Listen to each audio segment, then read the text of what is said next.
Hi అండి, బంగాళాదుంప వేపుతున్నానండి. వేరుశనగ గుడ్లు వేసుకుని వేపుకోవాలండి. బాగా ఐదు నిమిషాలు 2 కడిగేసండి. బంగాళాదుంపలు కొద్దిగా వేసి ఒక 5 నిమిషాలు ఉప్పు నీటిలో నాననివ్వండి. ఇది ద్వారగా వేగిన వేరుశనగ కరివేపాకు గిన్నెలో వేసేసుకోవాలి. 1 స్పూన్ జీలకర్ర వేసాను. ఈ నూనె కాగిన దాంట్లోని వేసేసుకోండి. వేసుకొని మూత బాగా వేయండి, వేయండి మిగిలితే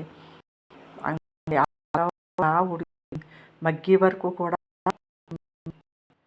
మగ్గాలండి. మగ్గిన తర్వాత కారం వేసేసుకోవాలండి. కారం వేసుకుని బాగా కారం పచ్చివాసన పోయే వరకు కూడా మగ్గనివ్వాలండి. మగ్గిన తర్వాత ఈ వేరుశనగ గుడ్లు